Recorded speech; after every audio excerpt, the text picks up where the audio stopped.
We're good? Alright. Welcome back to Drawing Blood, your weekly insight into our game Hashtag Blood, where we animate sprites and talk about animation industry and much, much more. Hopefully. With me, as always, is Bob Fox to my right. And let us know if the audio's acting wonky. We always sort of have issues with that.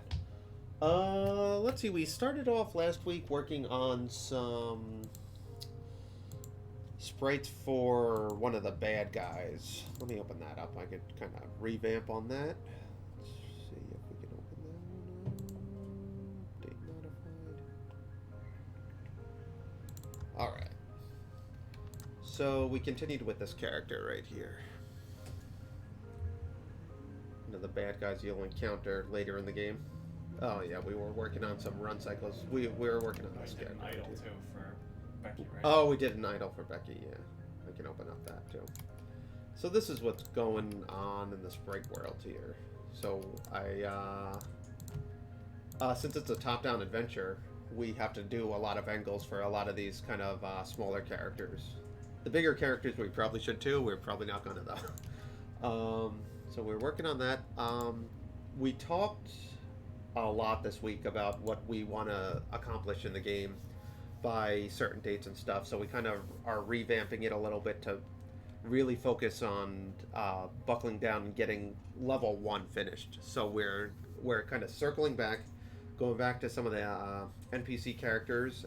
The main NPC character would be her kind of confidant, Becky's confidant, her best friend in school, our nerdy little friend here, Corey.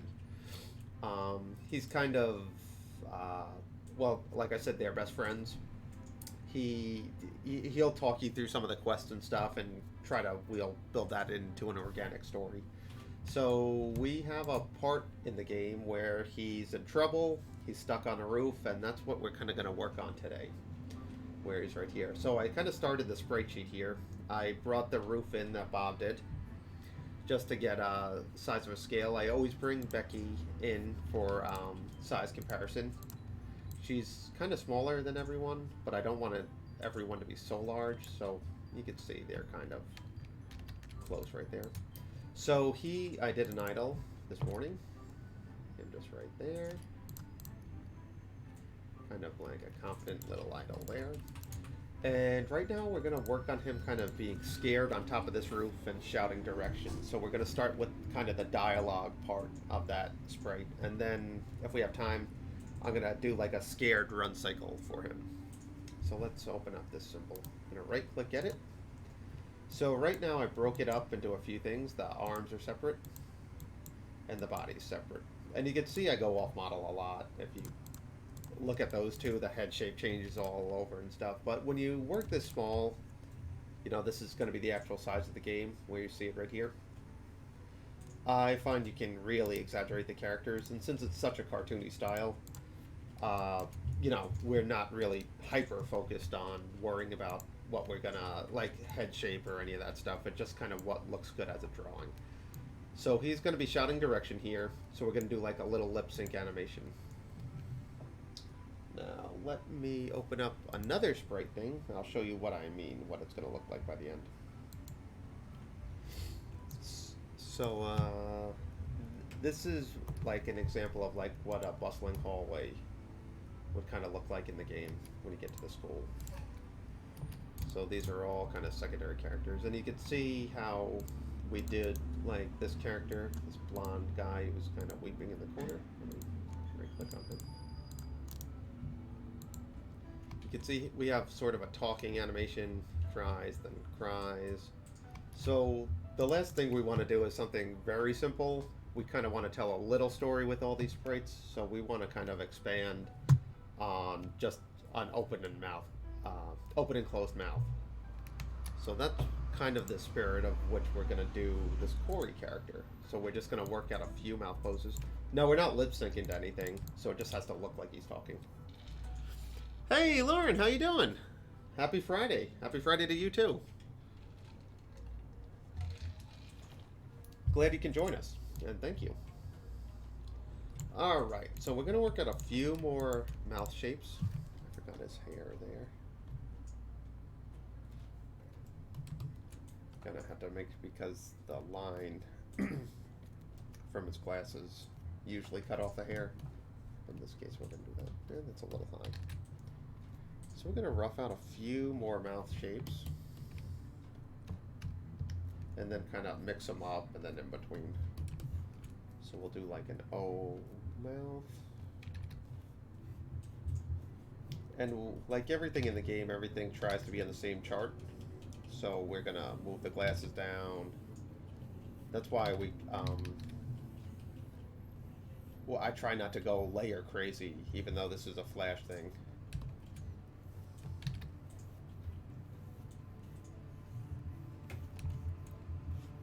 Alright, so let's rough out some of this. Kind of turning his head a little bit.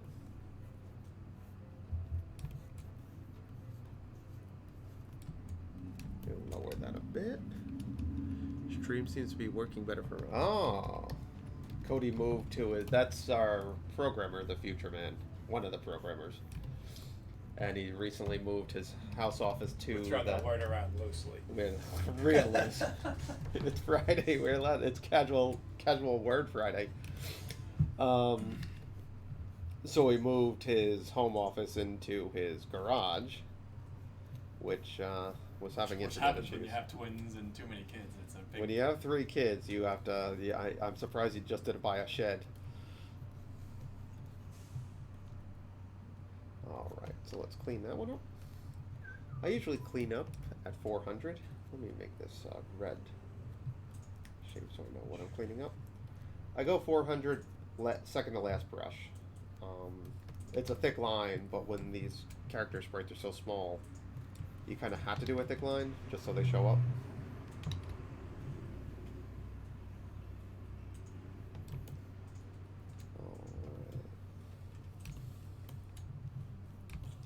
Yeah, Corey's a big part of the game, but we don't have a ton of sprite work for him yet. But now that you're kind of redesigning, it's almost better anyways. Just start over. Yeah, I mean this. I think you did one that was scared, and I think that one's fine. And you know, like we kind of always reiterate, it's the design. As long as the feeling comes through, I'm okay with the designs. Though I did reshape his body a little more to be a little more sprite friendly, because he was really big on the bus when we first made that sprite. In fact, all the kids are probably too big. But if it's that scene. No, if it's scene specific, it doesn't matter. Alright, I usually extend the O mouth a little further too, just to get a little more pop into it. So we'll kind of just wing it here. Need some eyebrows on them too.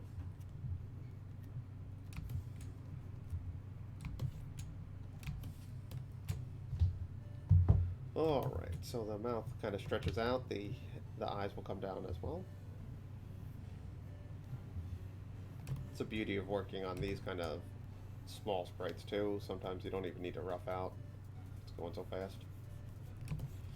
Anytime we could save some time, we're going to try to take it. So that'll go up actually. That'll come down. Eyebrows down. This comes up.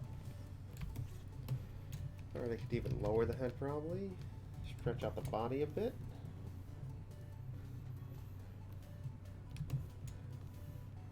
It's almost like a trace back at this point, the body.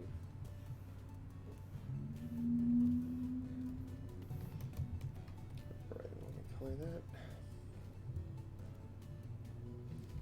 So you can already see it looks pretty manic, but we're going to kind of space these out and in between them correctly. Alright, let's see what other mouth we could use. So we got a big mouth.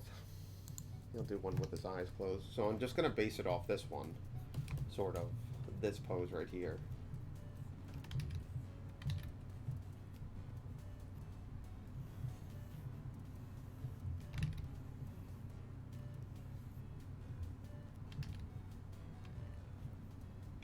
and kind of a bigger mouth here.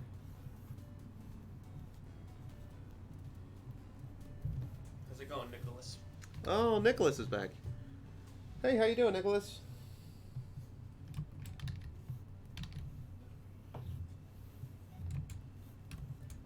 Thanks for joining us again.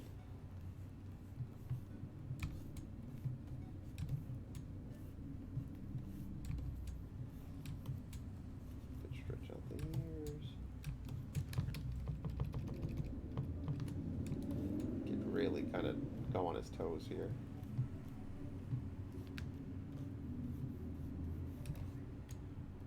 So bring that over here. Gonna clean that one up. Do a few more poses, and then I'll show you how I sort of go about in betweening them to make it look more like a coherent lip sync. Then we can do some arm acting too, with the arms separate.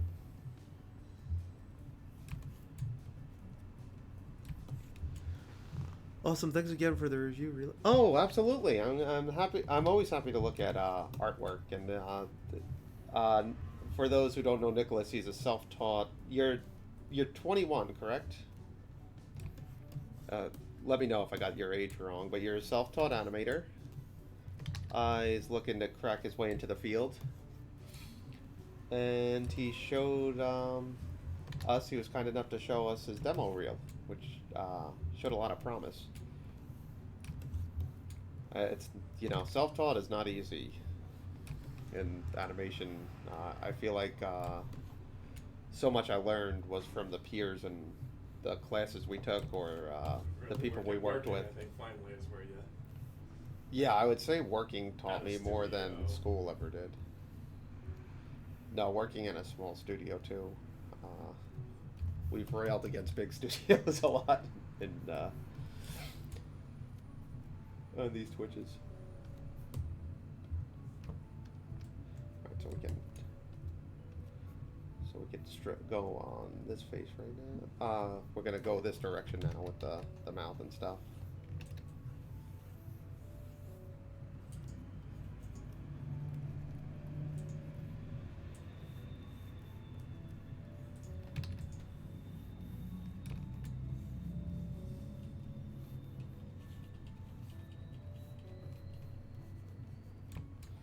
Alright, gonna lower the eyes, I think, a little bit here. So yeah, you are 21. Yeah, no, it's really nicely done, especially for self-taught and stuff. What when you say self-taught, have you looked at other animators for inspiration, or do you just go on YouTube and look for videos on tutorials and stuff? How do you go about teaching yourself?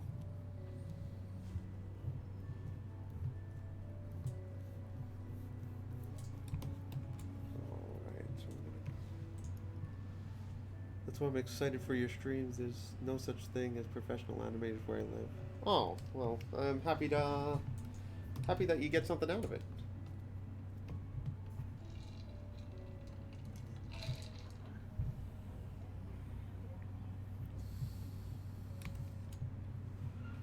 I find practice is the best teacher too. You just get a natural biorhythm going when you probably draw as much as Bob and I do. Everything becomes second nature.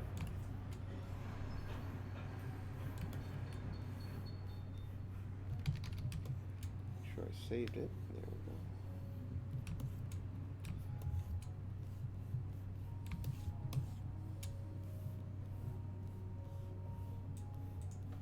So you can see how much the body's changing and stuff, but when I play it and we in between it right, should all work out. Yeah, that'll be fine.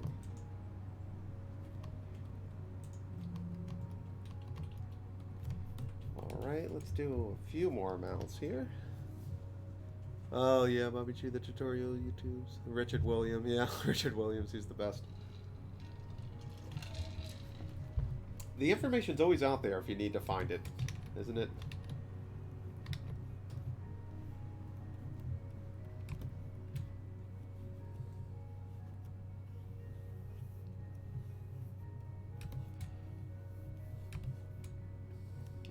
change the eye direction a little bit there. Kind of keep them a little more focused.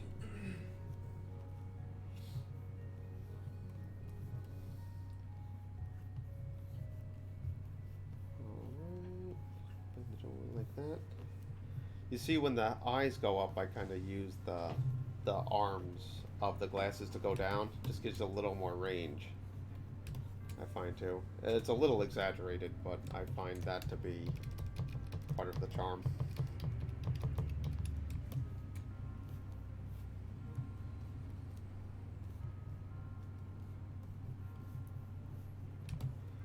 Alright. I learned so much from these streams also.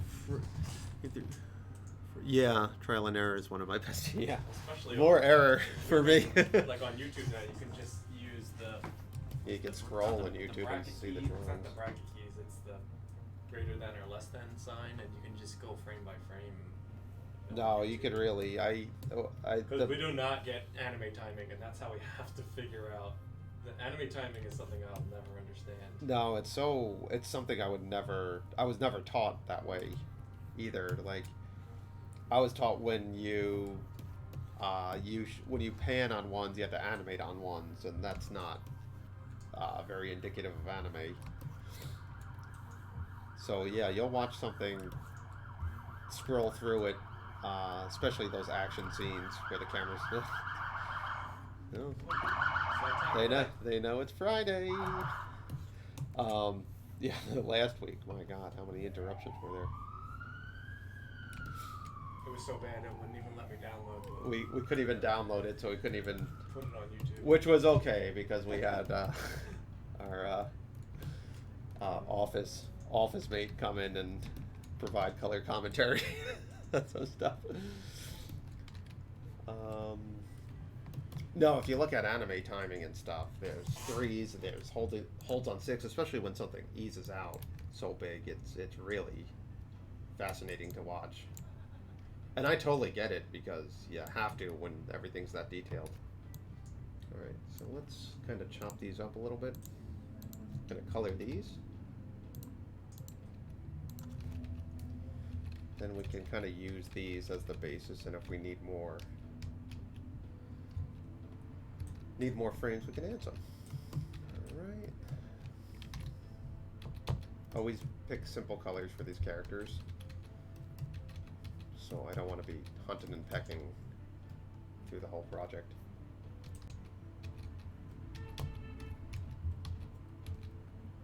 I didn't know that about. Oh yeah, no, it's so helpful. Check it out. Like, check out a cool animation on YouTube. It's really we accidentally exciting. found it out because we use it for Flash to go frame by frame. And I think I was accidentally on YouTube and hit it. And, new challengers here. Oh, new challenger. How did you just had your festival, right? Or is it called a festival when it's that? When you show games or get like a game show? Yeah, convention. He just had his convention, I believe, last weekend. Went well. How many people were showing games?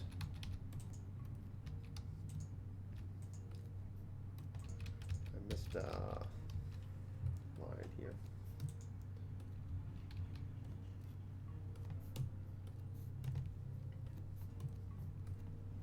$27. Whoa, that's pretty big. That's big.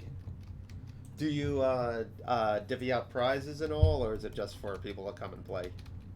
Like, was there first, best in show, all that kind of stuff? 27's no joke.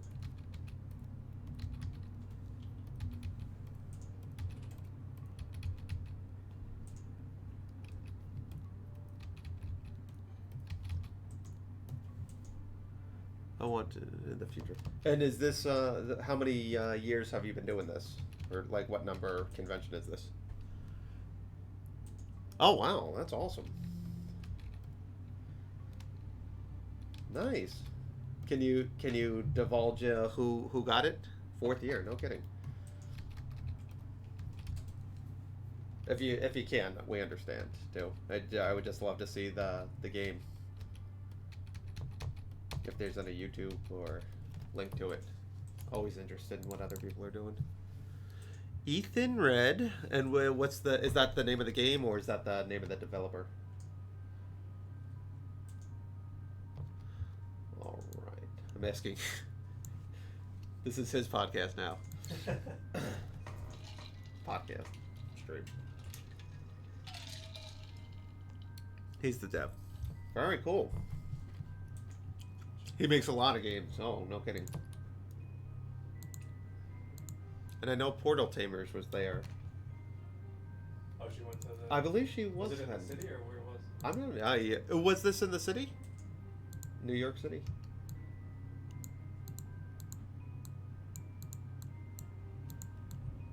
So right now I'm just spacing these out to get a little bit of range with this. Then we can chop these up. So you see, you start kind of seeing something that looks like Manic talking, and then we in between them, and then we can chop it up more and add more frames. Yeah, nice. 4th year, no kidding. Let's see. Do you have a website that you could show any of the pictures of it?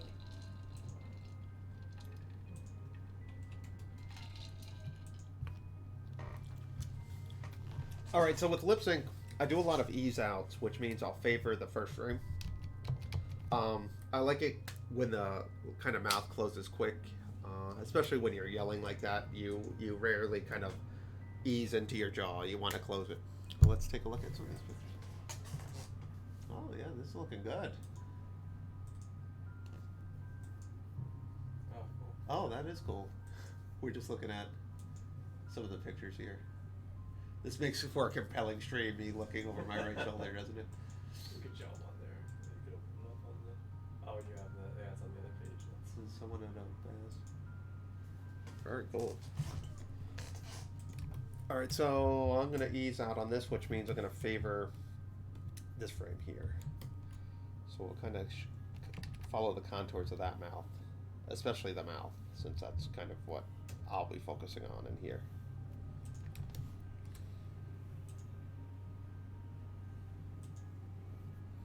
And just like in life, there's very few direct in-betweens in life, like in actual life. So, I mean, technically every frame, with natural things, like if you're panning on something, obviously not, but you should probably always favor one or the other. I mean, it would take forever to do that, so we don't really do that either, but that's if you're going for a super realistic look. That's why when you see rotoscoped animation, it really stands out a lot, I think. As you can tell it's rotoscoped right away because it's almost a natural movement to a fault. It looks a little distracting, I find, some of rotoscope. That like waking life stuff always... That was that new one that we saw. Just felt like I was dizzy or something. The new Amazon. That looked good though. I thought that looked really good. Portal Tamers. Oh yeah, she's one of my favorite developers. Is Portal Tamers. I mean the game looks incredible, but the idea that someone's making it on their own is always something I gravitate towards.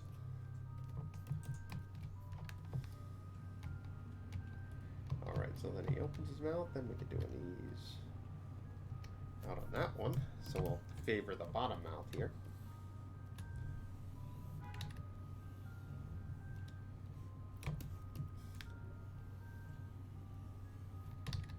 This one I probably could have used a rough, but let's see if we can do it.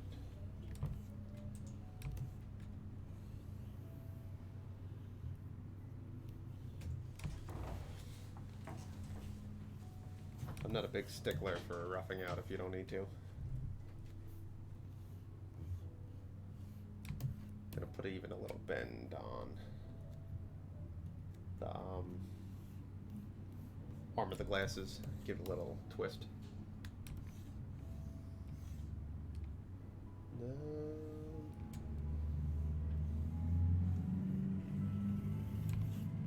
Alright.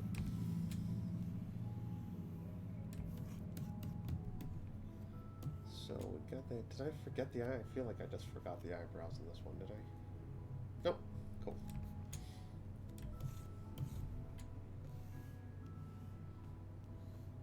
when I forget something like that, I always I'll forget it in every frame.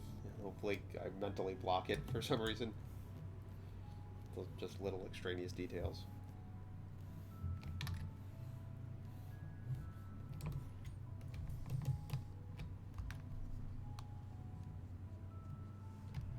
All right, so it goes like that.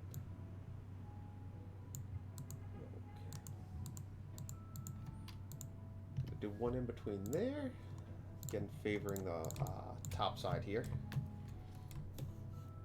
And the beauty about this is because it's not lip sync, we could stretch out anything we need to. So if the timing is just feeling a little too jarring, we could always go back, add some more in betweens.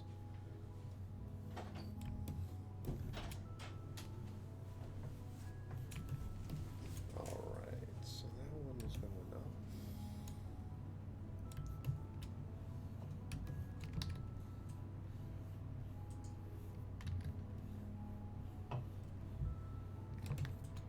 Now I'm going to be hyper focused on the eyebrows now that I thought I missed it.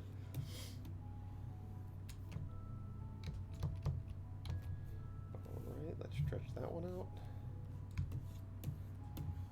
Yeah, so we kind of figured out, we did some math, and we're about 5 months from sort of what we consider one of our benchmark we're trying to hit, because that's when we usually go down to MagFest, which is held either in January or late December. So I think it's the actual New Year's this year. It's New Year's this year. So we kind of want a different experience for anyone who played it last year. We really want to focus on getting one level finished, the beginning level. So it'll be a little less just demo centric and a little more story driven, and it's something we also want to use as a placeholder so we can start kind of really chipping away at this actual gameplay. So that's why we're going to kind of focus a lot on Corey in the next couple months and all these beginning things that we have a lot of assets and we have a lot of villains and we have some boss fights and all this stuff, plenty of backgrounds, but now we have to glue it together, and there's just the stuff that, you know, the minutia that you always forget about when you're trying to put something like this together.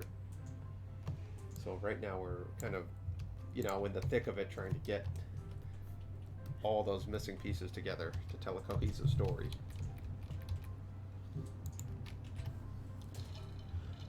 So I see you really have good grabs on your character. Do you have a character sheet? No, I don't really use character sheets in any of these. I'll always have them up here as a reference, so I have size stuff, and I always bring Becky in and all that stuff. But I try not to really use too many character sheets or rotations. I find them almost a little...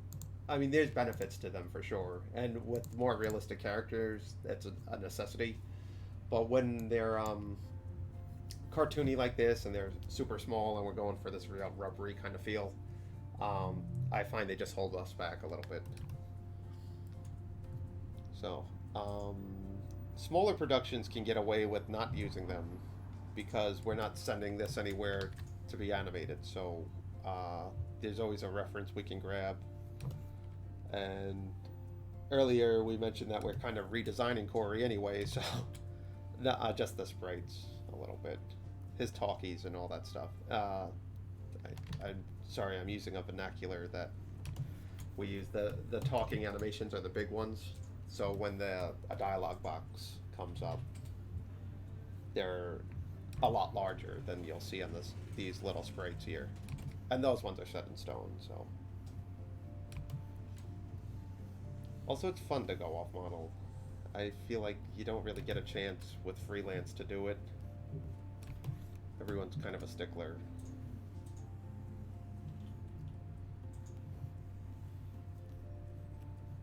Alright.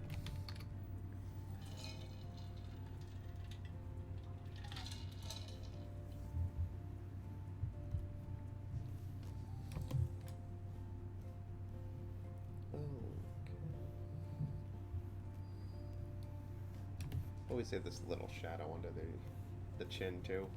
Give it a little more bold look. looks like he's sneezing. Gonna do 2 in betweens for this one. One there, one there, one there. You see, and then I could grab something like this one right here and start reusing frames. And then I can see another closed mouth one.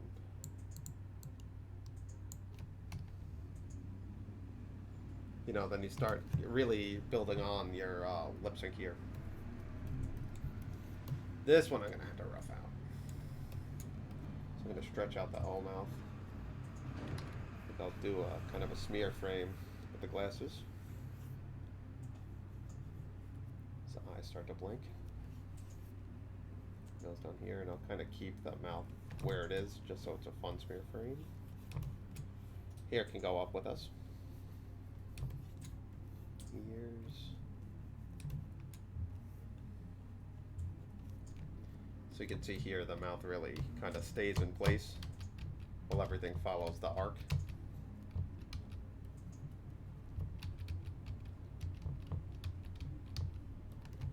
And just a little secondary on this kind of manic character.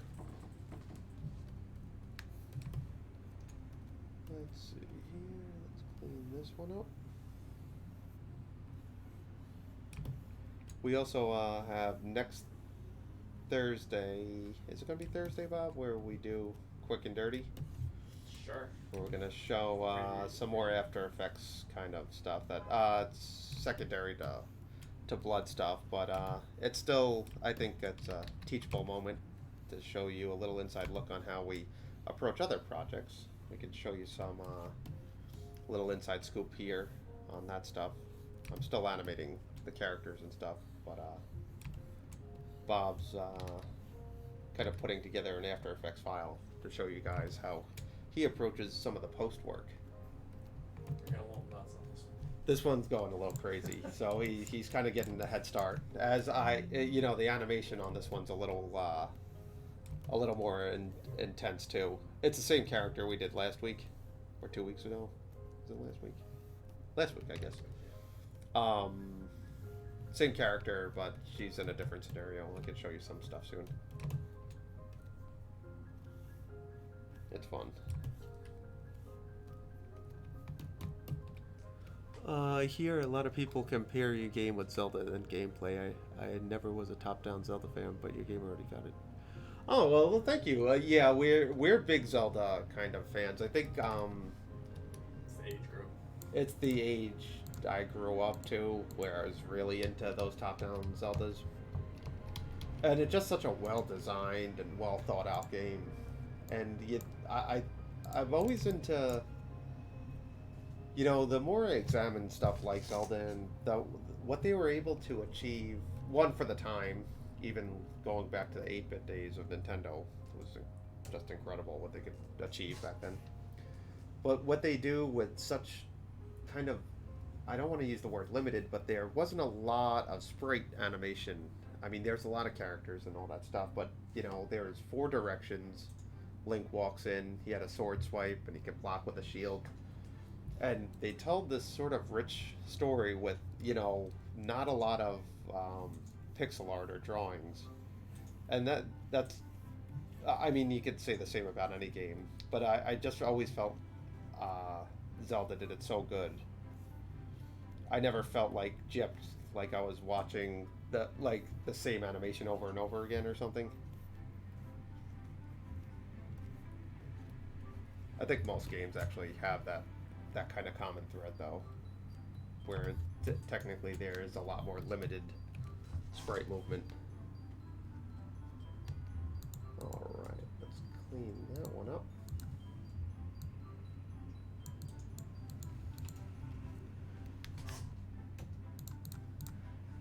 No, it really brings me back. It's the first game I fell in love with. I remember I didn't even have a Nintendo at the time. My good friend Jared's grandparents had a Nintendo. And they had a pool too, so we were always over there every day of the summer when we were 5 and 6.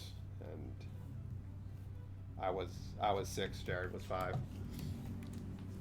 And we'd just sit there. We'd eat candy. We'd eat so much candy because she had stuff. Then we'd go in the pool, and then we'd come in sopping wet, sit down and play Zelda, then go back into the pool, eat more candy. It was like just such a. You couldn't do that anymore. I couldn't do that. No, like kids just couldn't do that. I couldn't let my kids do that. Also, what I was like, Cooper's 4.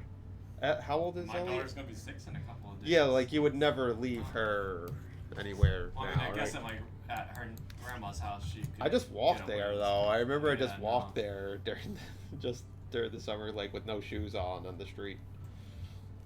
Great, I mean, it wasn't that far. No, it was three houses down. But I don't know if my parents exactly knew what was happening or that we were just horseplaying around. No, they didn't care. All right, so we got that. Let's in between some more.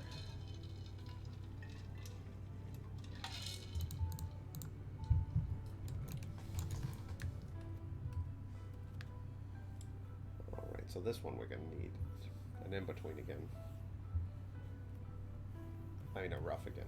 Sorry, they all need in betweens.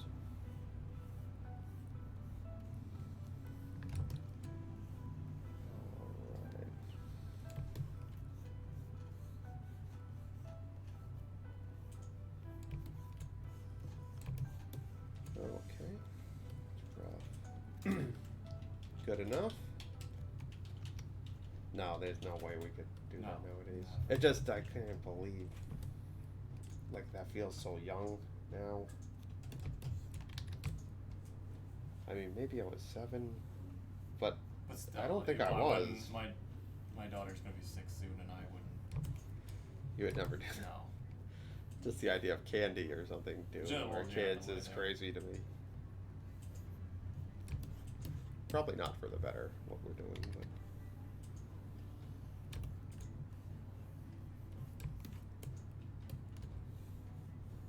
No, And Jared and I weren't good at games either. But we'd play the same levels over and over. We'd start over. You could type in your name with playing the first one, so we just write a curse word in and then just move on. Yeah. And this is for anyone that grew up our generation, but if you didn't turn off the Nintendo RAID, it wouldn't save. Do you remember having to do that? The original? The original I never one. played it too much. That one too much. Like the back of the directions said something like you have to hit reset or like while you're saving or something, or while you're turning it off. Like you have to reset end power. Or there was a chance it could turn it. Do you remember anything like that? Yes, I do remember something. I'm sure Cody. My, Cody has the game, right? He could just read the back of the box. My babysitter would bring it over for us to play. I didn't even have. I had Nintendo way later, but then Super Nintendo, and Evan had Sega, and we'd have these. Like it mattered though. Like we'd have our arguments which one was better. Yeah. I still submit Super Nintendo was.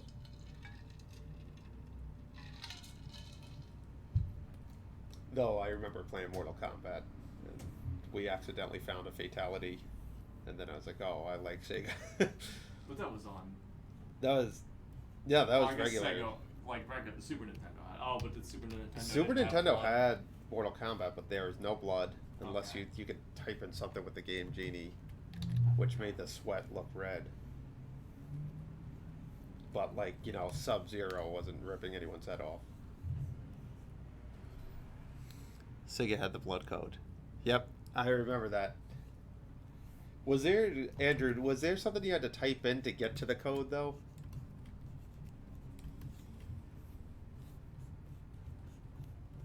Oh, and Andrew, also a side note. It's about our game.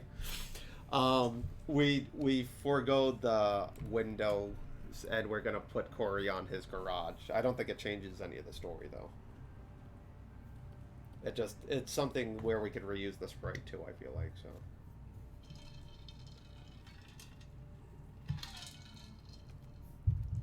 No, I remember we were playing with Evan's dad actually. I can imagine him playing. No, it was so funny. He's just such a curmudgeon. I think it was a controller command. I remember you could turn it on, though. I remember the kind of the interface where you'd have the blood setting. But when we first got Mortal Kombat, we didn't have any. We didn't know anything about it. There was no, we didn't even have a review about it. And there was no internet at the time or any of that stuff.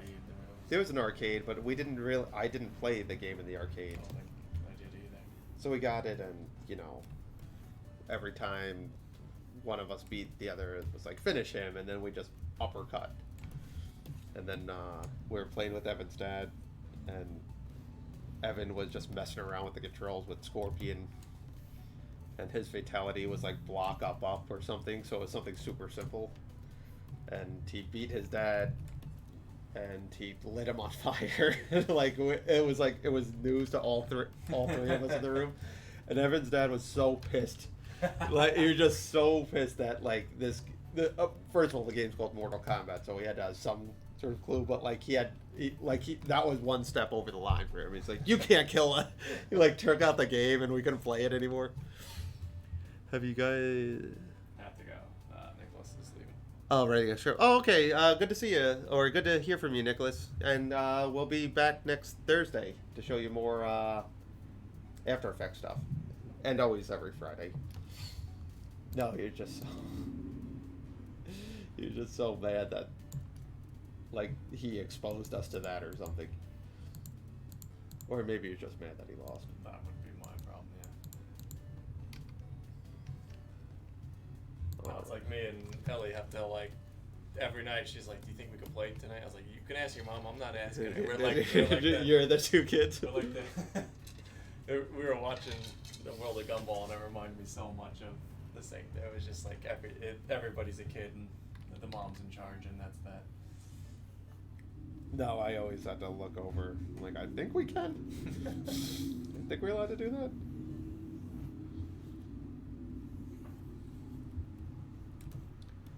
Alright. So I'm going to favor that mouth again. The head's going to turn, though.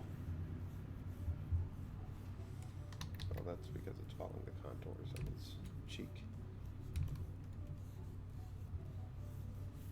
No, it's just such a... It's this weird time. You don't think about it anymore because the internet's so omnipresent, but it was just... We had no clue what was a good game, what was a good movie. It was all just, I like the box art. Let's go home and watch this, after Blockbuster, or how many cool covers of games that we looked at that probably weren't cool. I remember Rambo. I was so mad at. I remember not being able to figure out how to press. I never got past the first. I never beat the first level of where Rambo. You had to press up to go through a door. No, the first the first time you're in the forest, you just stuck there. I didn't even get to the forest because there was a certain way that you had to get through a door, and I remember being a kid. I was I pressed every button, and it was you had to press select or something to go through a door. Yeah, it was something weird. That's what you want. God, I do remember that was more of a movie person. I remember my parents sneaking me in to see Rambo 3. I was at a drive. Which one was? What happened in Rambo 3? Rambo 3. I remember him popping out from the water. Oh yeah,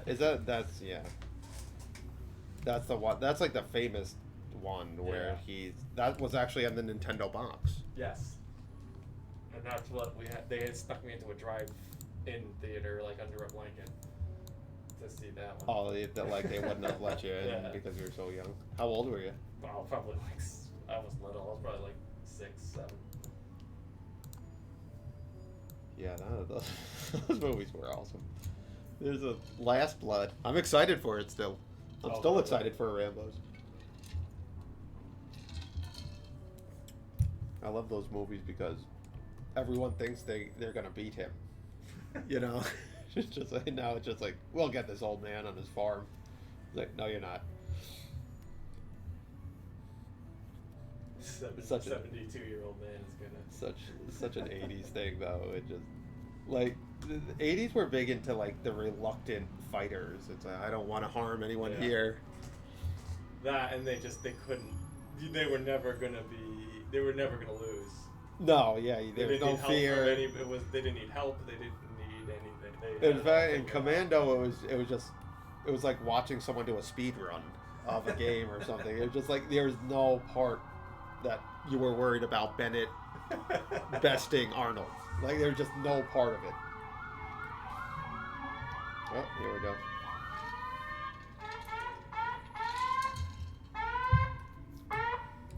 If we ever forget it's Friday, these alarms will warn us. No, that's what I loved about those two. But the reluctant fighter is what it's. There is like there's tons of examples. They've done like, it with the Rock lately too.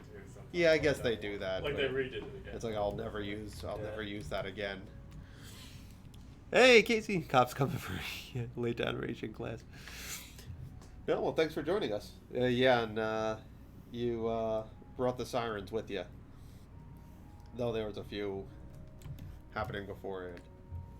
But like Roadhouse was big on that. Like he didn't want to use the move that he. Oh. It's like, what kind of bar is it that there's that many fights? Like just constantly turmoil.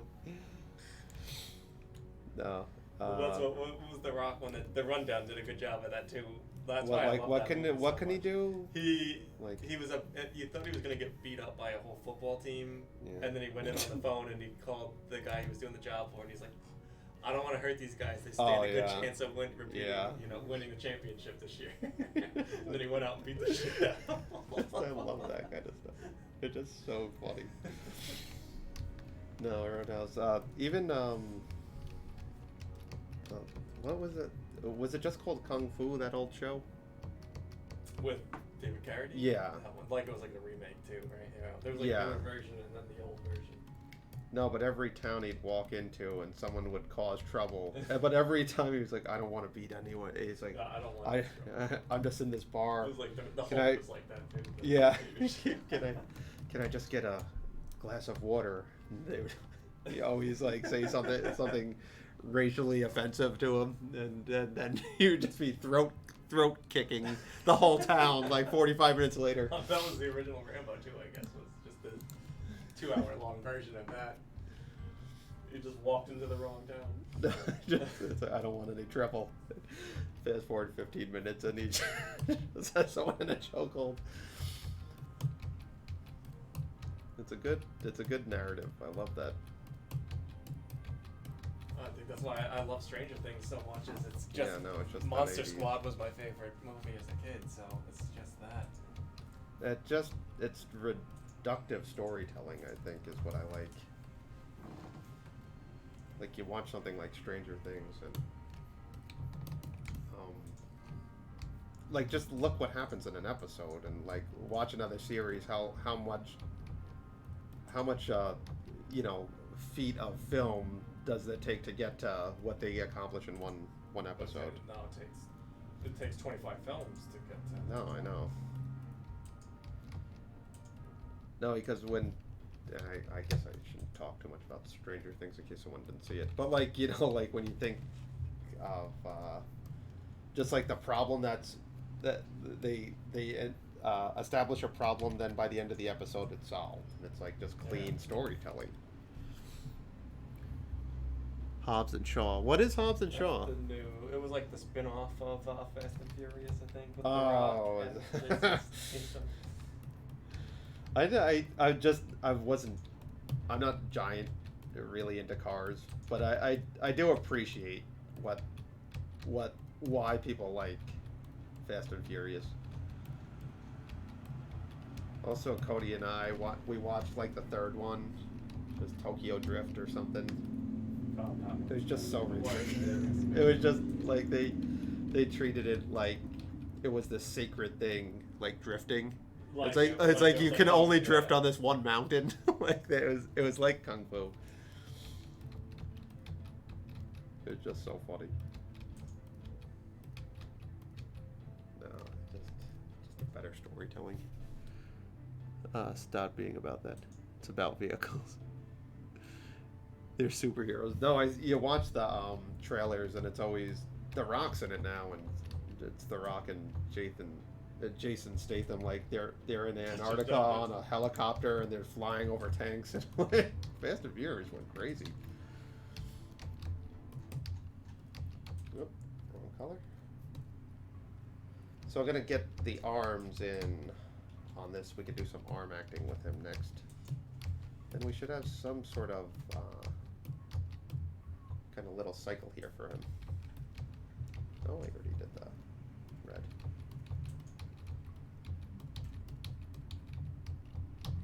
You see how simple I keep this guy's legs and stuff? It just, you know, we work on projects where I can't even get like 10 drawings done a day. And then in the course of 2 hours, I could get probably, 50 or 60 of these drawings done. And, my argument always is, it's like, we're still, animation's just storytelling. We're just telling a story faster. Kind of tying into the clean storytelling here a little bit. But, what's the goal of your game or your animation or anything? And, sometimes we just want to kind of showboat our animation a little bit, so we'll spend a lot more time on something. If it's just eye candy, that's one thing. But for this game, we're interested in it, one, being fun gameplay, and second, conveying that it's a cartoon, and probably tied with second is telling the story. So how can 5 guys do it in an efficient manner when we have all this animation to do? So we really want to focus on just getting the character animated quick. It's gonna be so good. It's more like the superheroes. No, I can imagine. So I'm gonna start. So we got something kind of going here. It's making sense. You can kind of tell. Now the arms will always act as I think it's the same. They're the same arms. So what I could do is make a symbol out of them. So I'm gonna start with this arm over here. Gonna follow the same chart.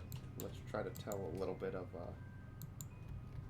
So I figure he's kind of waving, kind of scared, so we could do a few waves back and forth here.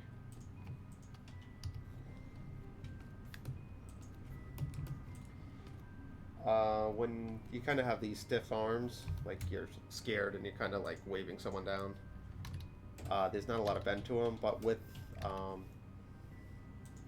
this something like this cartoon, we can add a lot of bend when we go do the back and forths. And you can see how big that arm is here, and I don't mind that. It's all about kind of establishing a good silhouette anyway.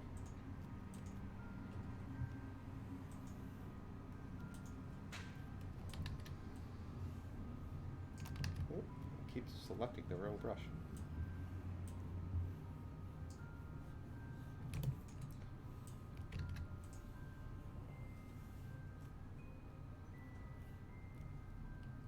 Erase that. So I'll do a few of those. Go up, down, up, down. Then we can do something else. So what I'll do is favor the top on this, because it's, everything starts a little slower, speeds up, then vice versa. So I'll put a little bend in the arm.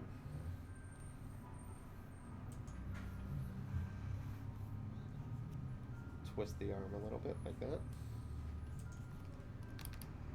So you see, you got a little bit of drag, a lot of drag in this case, but that way it just feels a lot more loose.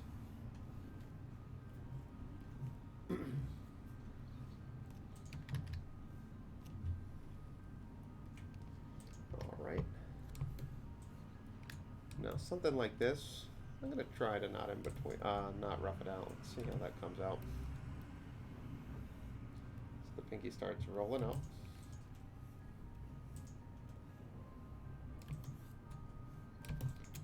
Alright, not so bad. So you see we got that. Now we'll do the same thing in reverse, where we're going to favor the bottom this time. So this time, we'll even though skeletal wise the bones wouldn't bend this way. This is kind of rubber hosey anyway. We'll favor that side.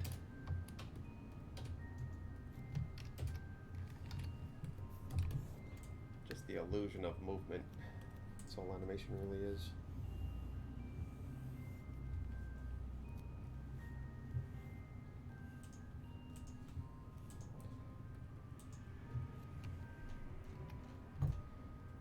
I could do even a smear frame for the last one. I've been really into since OKKO, I've really been into this new kind of arm smear that I'll just kind of make a ball. Like I won't attach the arm anymore. So like sometimes I'll just add something like that, color that in, see what it looks like. You know, it has this kind of, it's this weird kind of charming, I find it a charming look. It doesn't really make sense, and it wasn't until we studied OKKO that, and I've seen it done in anime since, but that I really kind of fell in love with it. I actually got a great arm thing that we're working on. I could show you kind of an inside look at what the next Quick and Dirty is. Oh yeah, that was a good one. Because I did a few different ways there. So alright, so let's do something else here. Let's play with this arm.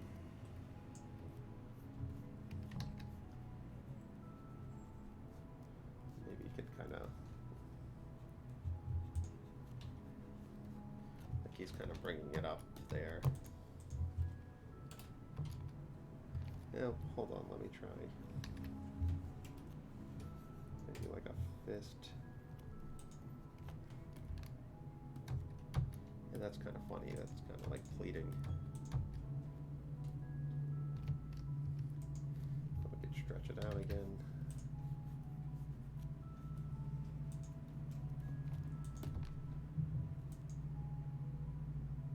Yeah, kind of like that. I'm gonna play around with that, see if that works.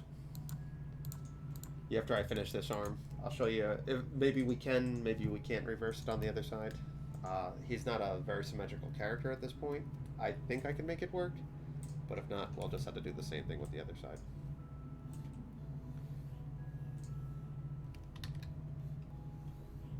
So, kind of ball up the fist.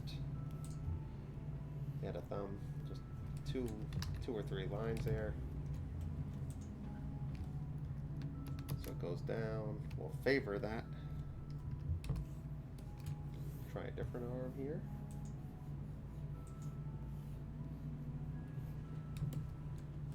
Big arm, and then we could get to that again by doing the same kind of reverse thing. Alright, so we're gonna favor this side. So he's gonna scrunch down.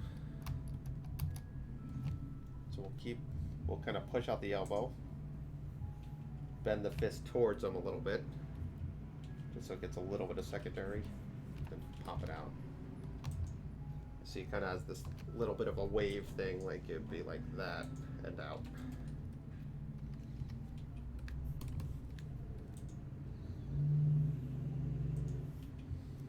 One, two, three. Twist it in. Is that the right brush? It is.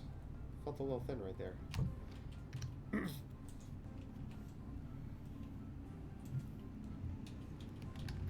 One, two, three.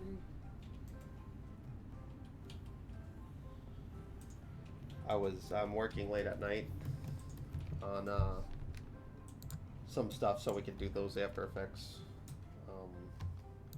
tutorials and stuff. So I've been using a lot of Control Z's and all that kind of stuff, like typical Flash stuff. Whenever I work late and I'm tired and don't get a lot of sleep and there's a lot of mania in my house, I start thinking like in Flash terms. So I poured I was supposed to pour orange juice for my son, but I poured orange juice into my coffee this morning, And like without skipping a beat, I just whatever, Control Z. Like I just thought like I could just do it in real life, and like it didn't register for like 4 or 5 seconds. Like what am I like? I was about to pour the coffee in, and I was like, whoa.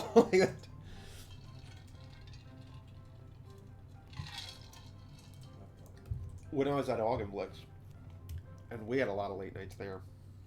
That's our filthy. I did a similar thing where I tripped down the subway station and in front of like rush hour.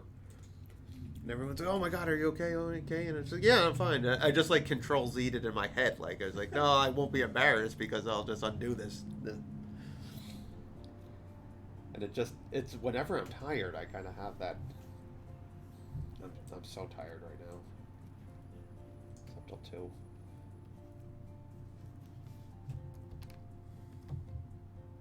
All right, bend that arm.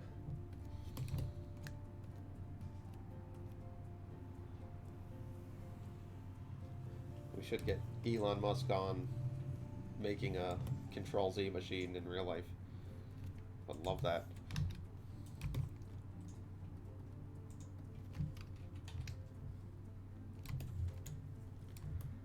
Alright, let's see if we can...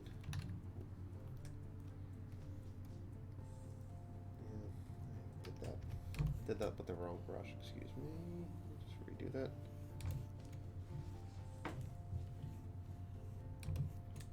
Alright.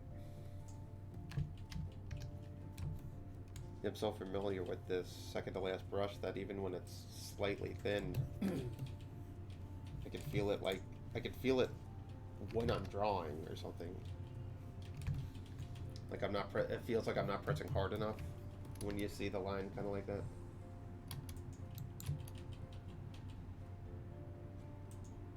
I'm trying to get some very dramatic acting from him. I'm gonna overshoot and settle with this arm. You guys are good directors. In terms of what? How so?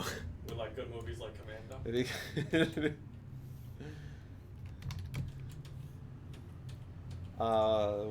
We appreciate that, but no one ever accuses us of that. Gonna do a pop settle here.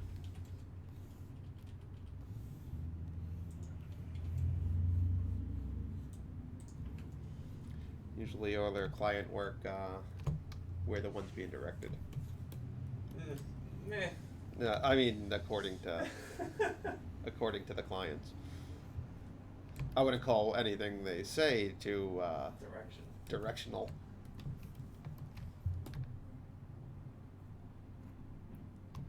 Alright, so then we go back up to frame 1, make sure it's cycle. What frame are we at? 27. We'll have to make this 33 frames somehow. I'll show you how well it's going to do that. Okay. I'm going to really bend this arm, this one. And I like getting playful with these. You don't get a chance to do it in a lot of things. So whenever you're doing your own work and you're trying to do something fun or just for yourself or practice, it's I always try to invite people to really play with it. It's the kind it's a unique industry. Well, I mean, not what I'm about to say, but that it takes a passionate you have to be passionate about animation because no one really gets into it because of the quick money or fame or any of that kind of stuff. It's because you have kind of a deep interest in it, I would think, and it should be because you have to work so hard at it.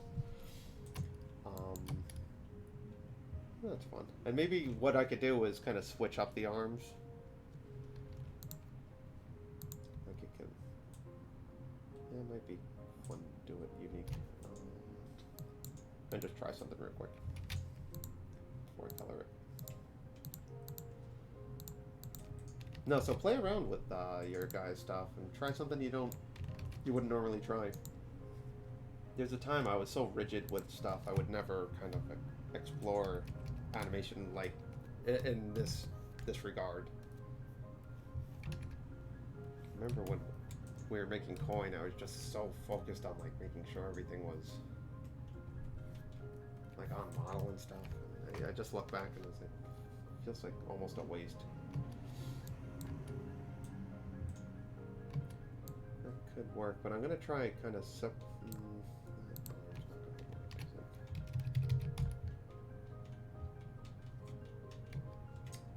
So what we could do is I could play with the timing here and just move these over here like that and see. I mean, I'll adjust the timing to be on the same chart.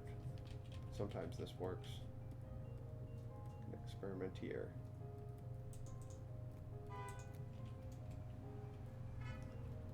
Just move the frames where you would. Oh, that just looks crazy. Look at this. You see this? That's kind of cool. That's cool. I think it was better with when it was timed at the same time. Pure crazy. That feels a little better to me. Now we can add some sweat. So I'll have to color these. I probably should have colored it then copy the frames. Oh well. I mean, I could probably separate at one frame, actually. It might look okay, one frame off. We'll play with it. Oh, the way you animate the character? Oh, well, thanks, Casey. We appreciate that.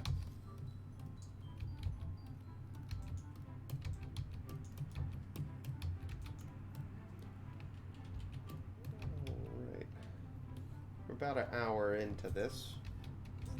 These run about 2 hours. The second half of this, I always invite people to ask any questions that you might have about kind of anything, how we would approach animation. It doesn't have to be indicative of blood. If it's a freelance question or any of that kind of stuff, let us know, and we can at least give you some advice on how we might approach it, if you're interested in that at all. Let me just try one frame off.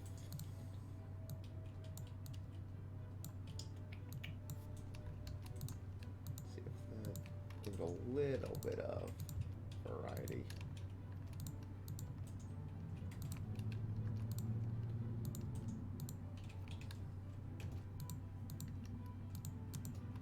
Okay, After Effects. Uh-oh. Bob's getting Adobe'd. I got Adobe Suite. I mean, I'm not a fan of this. I don't know if I like it more. You also have to see it at 25%. We'll keep it for now. I know what I did. If we don't like it, you guys ever do this? You look at something and then you're like, oh, okay, and then you come back and you're like, I hate this. I do that all the time. I mean, like, let's get some sweat. Actually, you know what? I always say, why work harder? And let's see if I have. I think I have some sweat here. You could at least. I know I put it somewhere in one of the quarters, even almost. I think. Maybe. I know I have it in the neighborhood people or the hallway.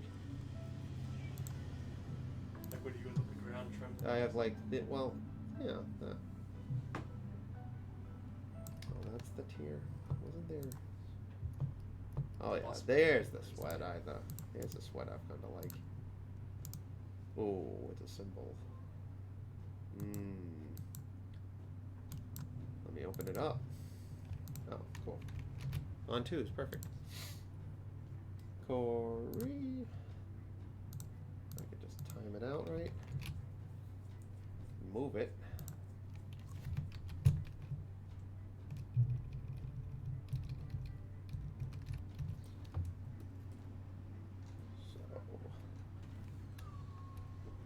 I'm going to copy these frames so I can keep it registered there.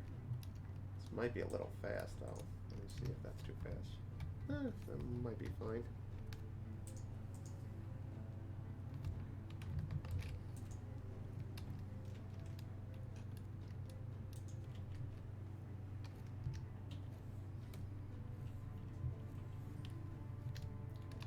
Shift F5.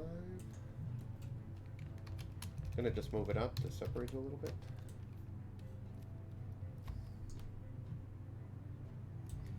Then copy it. Move them over a little bit like that.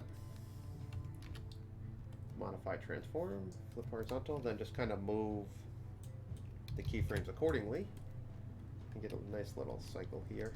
And it's kind of a loopable thing that'll keep happening.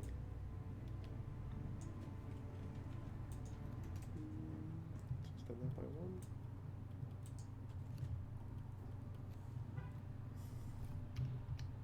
1. Now we should have a cycle that works. Alright, okay, I can sign off on that. He looks at distress. Lauren has the reverse problem of thinking the project's not as bad as she remembers.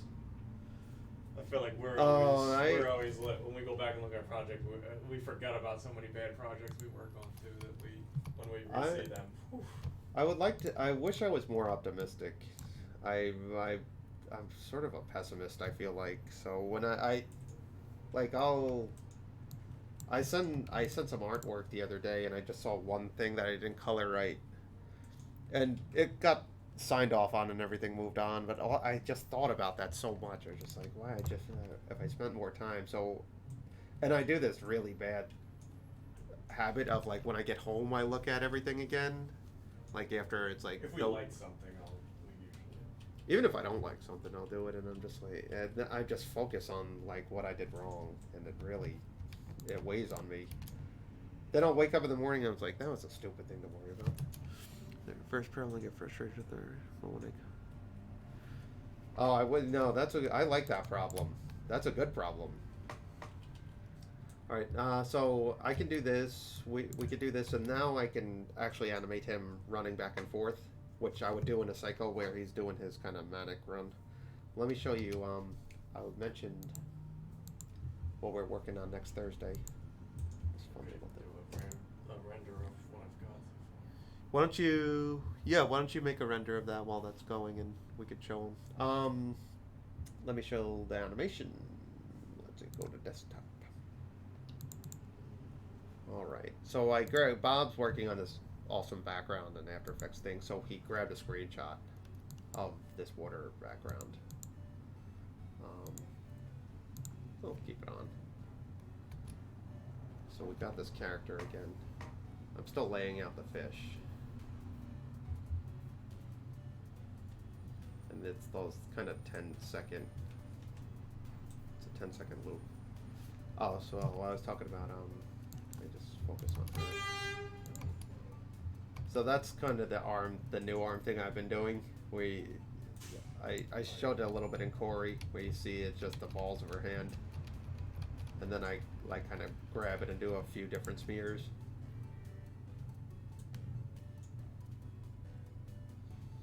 It was fun getting to play with this atmosphere, because like her hair would react so much different underwater, so we got to play with like a lot of different layers and stuff.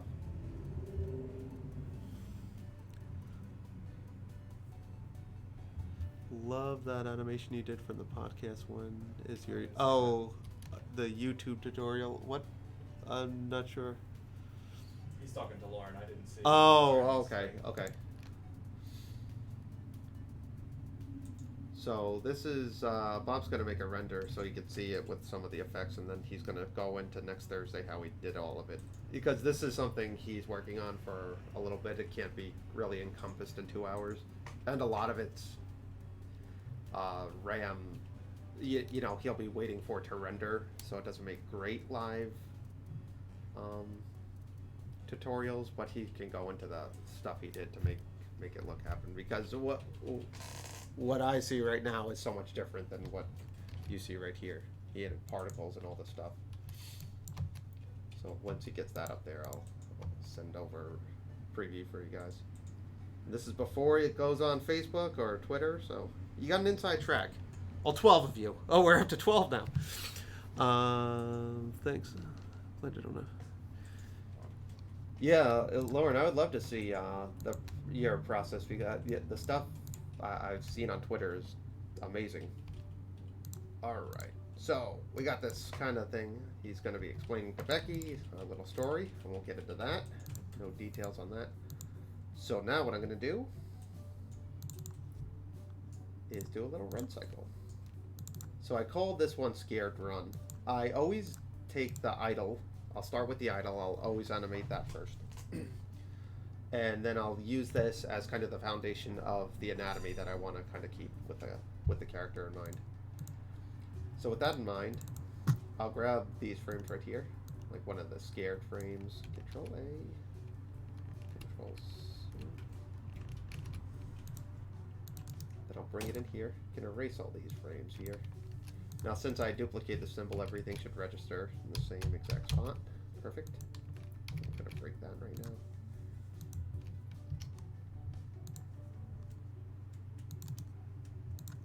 Alright. So run cycles. Let's see if we could get some of that done before this comes to a close. Oh, I should be able to. So I did a few.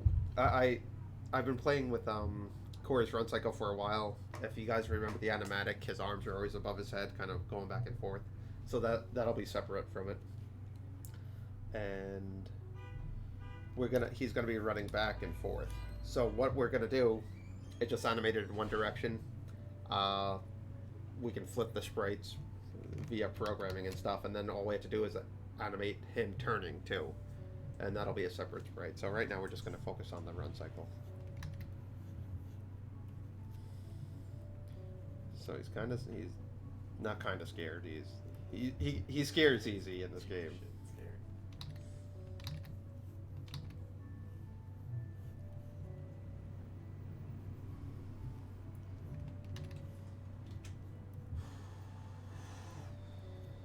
I think it would be funnier. It might be funnier with his mouth open. So his arms are going to be back here, like that. You can raise them up, let's see.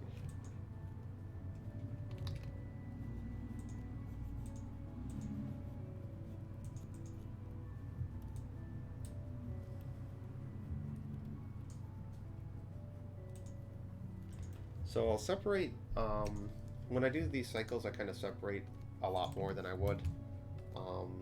Because the head, if you think of a walk cycle, it's up, down, because if you're just looking at the shoulders and head, or just the head rather, your head goes up when you're at the halfway point between two steps, down, up, down. So the step, 1, 2, your head would go up, down, up, down. So to save on animation cost, we'll just do one up and down head and then kind of change the torso accordingly. So that's how I'm going to separate it. Let me rough this out a little bit better.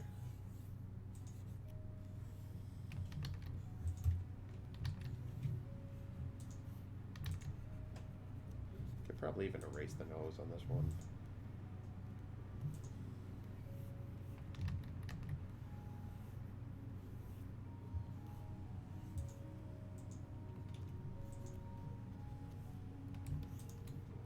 There it goes back.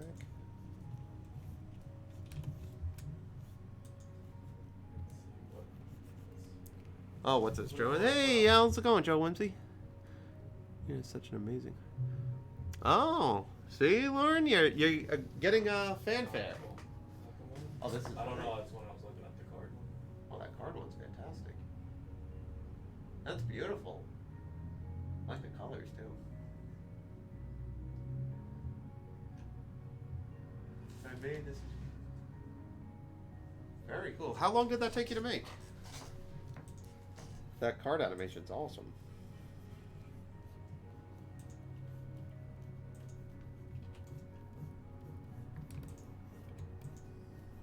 Beautiful stuff.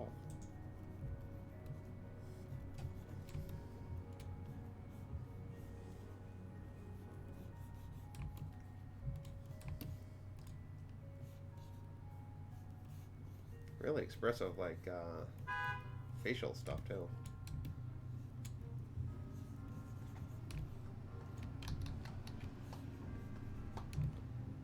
All right. So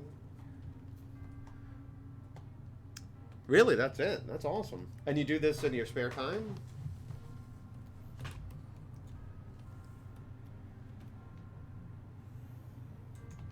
I love it.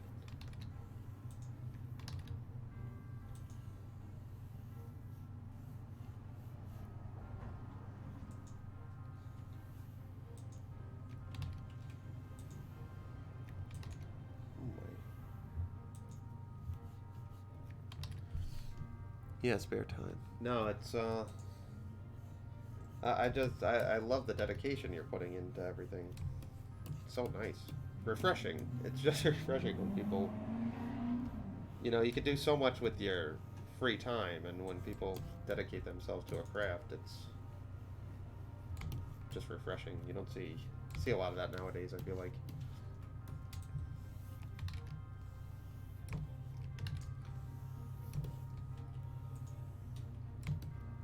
All right.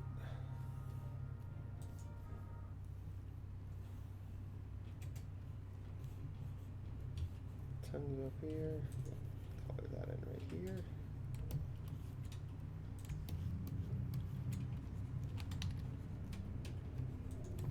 So eyebrows can come off. I'm going to separate that.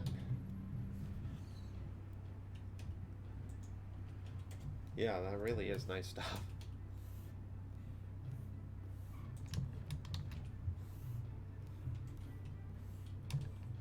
Excited to hear it with the audio.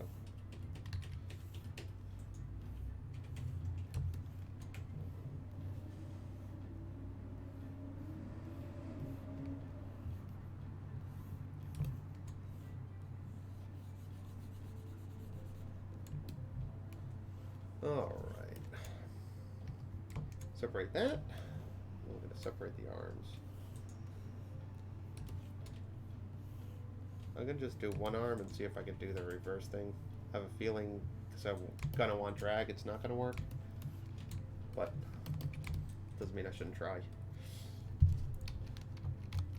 All right, let me get rid of that.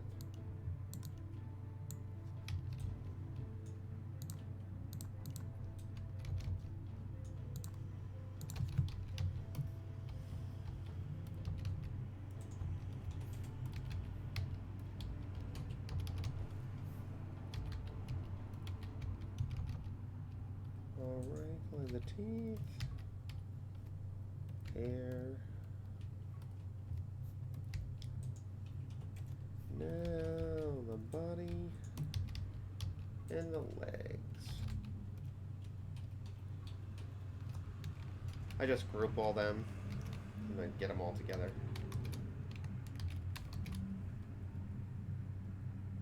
Alright, gonna get rid of the top. So run cycles when it's quick. When you're running, your feet don't touch the ground all that much at all. When you really examine it, it's only for a few frames, especially if you're sprinting. Like if you YouTube a sprinter and just see, it's like a frame, they'll touch the ground, and most of the time spent kind of striding. So that's sort of the timing. You're up in the air real quick, slow down.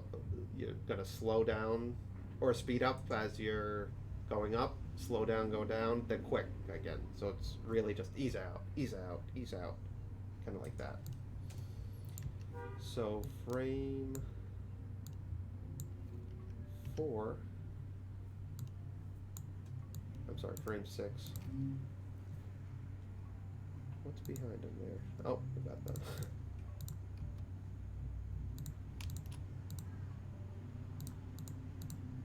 Kept some layers there.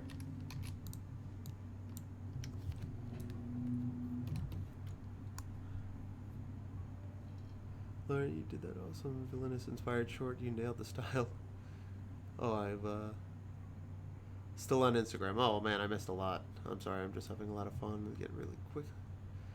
No, it's good to know that you're having fun too, because that, I mean, if you're not having fun in animation, at least doing your own stuff, it's time to get a new hobby, because it's just too much work. So it's always nice to see that. You could tell when someone's having fun, and you could see through your animations you're having a great time. So I brought him in just to get the ground right there. Bring that up. Okay. So he's gonna hit the ground. Just gonna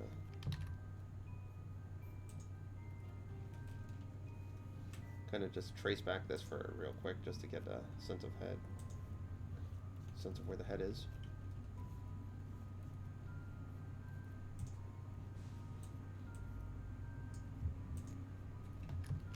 Gonna bring that down.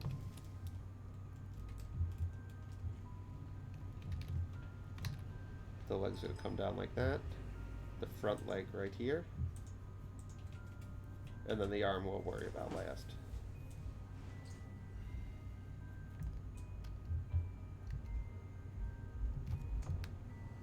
So that's kind of the timing I want. Maybe let me just try that one. It's a little slow. So what I'll do, bring it over one, bring it over to 5. So that might be a fun timing. We could always expand it too. So what I'll do now is just kind of do it in separate layers too.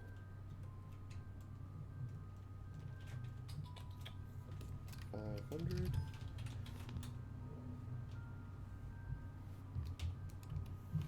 Of course, no. You're a fantastic animator. It's really nice stuff. Plus, you don't shy away from like the acting stuff either.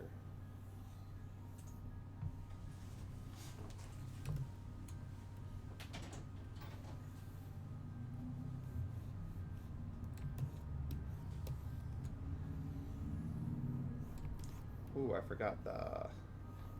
Well, we can. What's nice about this is that I can stretch it out like that, so we can have some secondary.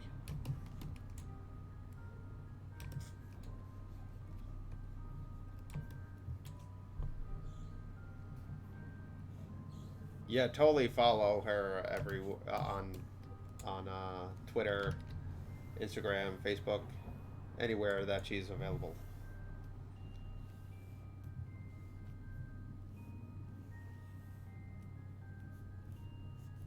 Okay. So I'll drag this down here so I know what that layer is. Now we're gonna have to rough out the. So this leg is back, so it's gonna swing forward. This one right here. So it's gonna swing forward, drag.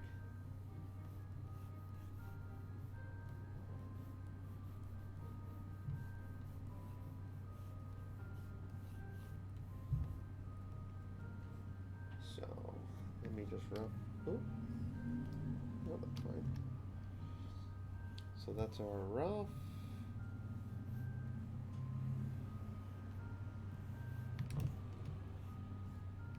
So the foot's just gonna graze the ground, gonna land on the toe. We could even put some shadow there so we indicate that that's the back leg. We'll worry about the shadow after the head.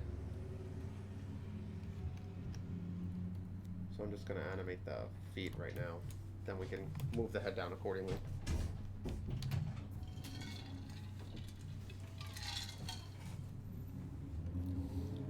So we're going to stretch out the foot here.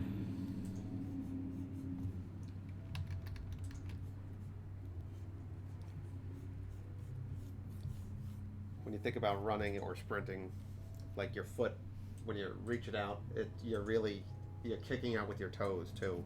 It's not like if we were to in between this, like if you were to tween it, say, the foot would be like down here. We want to consider the drag. And same with this foot. This foot's going to kind of stay back here, so the toe's almost the last thing to hit.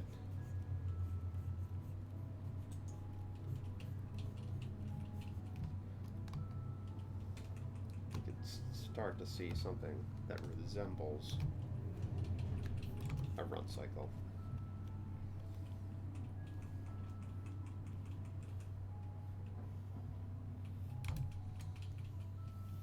I find run and walk cycles too are really good practice for those of you trying to bone up on some animation.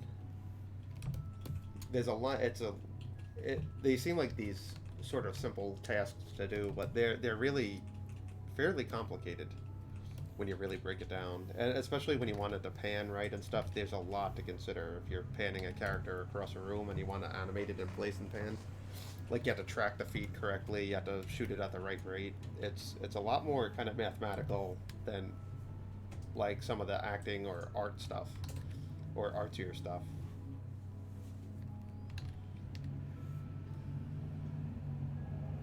when we worked. I worked on a show called Ugly Americans, where we kind of set up what we call a library system. So I had to do all the walk cycles for the characters just to hand off. So just in case someone wanted to use it when we were. Did they? I don't know if they ever did use it. It's a lot of lost drawings. And we had to track some stuff. And if those of you who've watched Ugly Americans, it was a Comedy Central show. Kind of realistic-ish characters, not as cartoony as this at all. But a lot of the times, it was a talking head show pretty much, where all the characters were interacting. So what we didn't consider at the time when we first started doing the walk cycles was I was doing them individually and not really considering when we would have to pan along when they were panning along, walking and talking at the same time. So I did just a regular 24 frame walk cycle for all of them. And what ended up happening is I didn't have the same kind of leg length of it. So, like, one character would walk faster than another if it were to track right. So I had to kind of restart from scratch, do all that over. It was a real nightmare. Because I never considered that, when you're making a library, you don't really think of things in that terms, but it's like, oh yeah, they can be talking to each other. So this is going to be an opposite foot.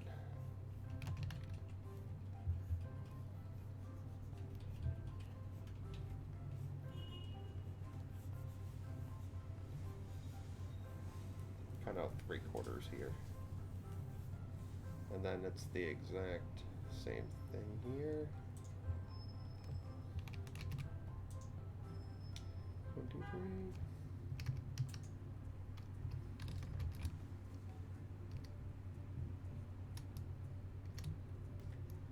So that goes up like that. Then this one, the exact opposite happens. This foot goes down.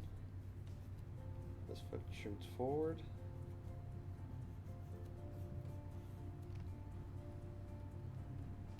So I kind of got something going here, right? Now the head will go up and down accordingly. Oh, did I miss a bunch of stuff? So that chased. Oh yeah. Is that the Ugly Americans thing she was mentioning? Probably, yeah. Well, what I did was I started setting up something where I'm gonna just turn off everything. So I set up something sort of like this. I had a straight line. I made this a symbol, and then what I would do is to track the feet. I would have starts, like this is when the heel toe would happen. It's 25 frames. Maybe it was 33 because that's a fast one. So at 33 I would have it walk full step. So 17 was the halfway point. I would go like that.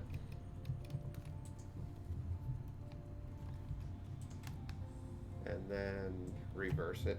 So I'd always know, like, this is the distance they would step. So that was sort of the foot I would keep. So I'd always know, like, whenever the character had to step here, I knew the leg distance would have to hit these spots. And I would just keep this, I would make this a symbol and bring it into every one and make sure everything was registered for the floor. And that way they'll pan at the same exact time, because as long as you pan correctly, and that's panning the background, then you should be fine with that, as long as the feet fit in the parameters. Now, what ends up happening is the show had so many close-ups of it that we rarely even saw their foot touching at the end. But there were scenes where it did come in helpful. But boy, was that frustrating learning that, we spent a lot of time on just a few of them. And, it was a line weight driven show, so I animated stuff at like 800%, 600%, 400%, and so I had to change them all. And there was 5 or 6 characters. Oh man. We were already behind the gun too.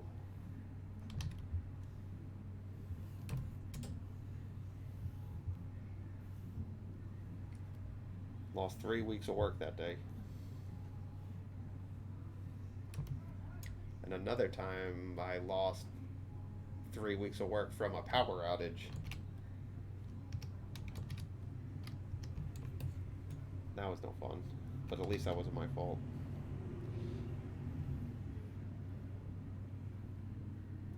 I don't think that made me feel any better. I didn't feel any better, and I still had to work. Yeah, the thing is, when you're 3 weeks behind and the schedule is, you know, off, say it's a 6-month schedule, you never catch up. Like you are, you never hit it again. It just, you're done. And they probably. I mean, you know, you. I don't know. I don't know if Comedy Central's.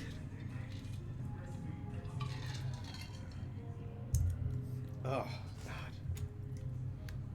God. I still think I'm like 3 weeks behind They don't and help everything. to No. make it go faster either. No. They'll just add to that by adding more notes and There was, things that. I mean, there was so many times when there's a lot of discussion about just something this industry is crazy. A lot of discussion about what shoe the character was wearing. Like there's so much of that kind of, and it's just such bullshit because it's just nothing. That's like a nothing, like it's a nothing note. It doesn't, unless you know, if the characters are in the Yukon and need snow boots, then we can start talking about footwear. But like if you're talking about like certain high heels, and it's just one of those notes to be heard, and those are the worst kind of notes. And the industry is ripe with those kind of notes. There's just so much of that.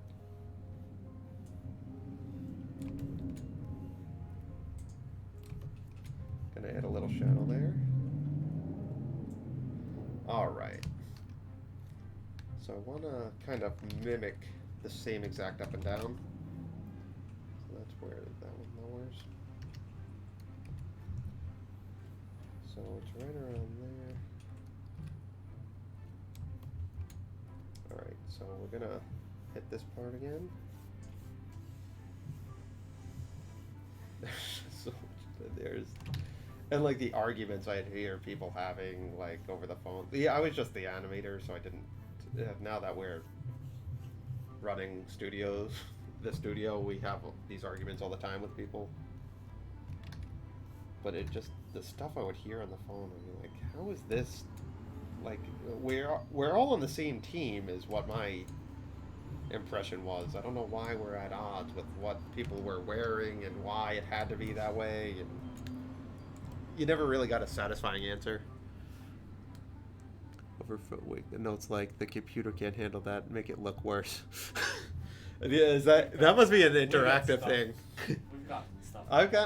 We got stuff when I won't mention the place we work, but Bob and I worked at freelance for a certain company, and we were both told on different occasions that you can't make this animation look smooth or stuff like that. That was always a hard thing because you're just in the, like when it was flash animation like that, all we would do is just jarble up them. You know, we just keyframe it then and jarble it up. VR is tough. Oh yeah, I can imagine. I don't like, what kind of computing power do you need to even run VR? I feel like I don't even have anything in this office that could run VR properly.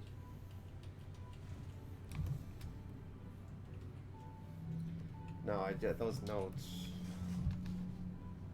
Alright, so we got kind of a fun bouncy run, so now I just need that one.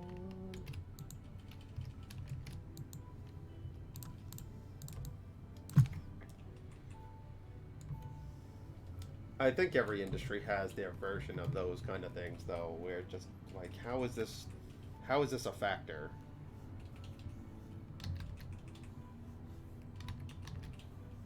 feel like in a world where we're all trying to save time.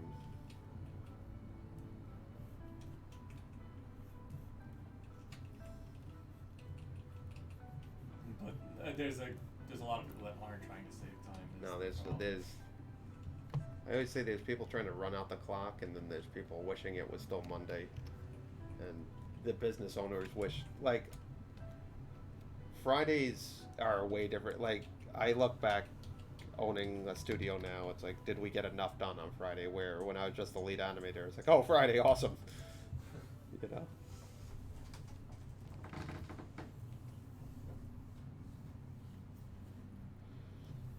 No, and when your back's against the wall, though, you always want more time, I feel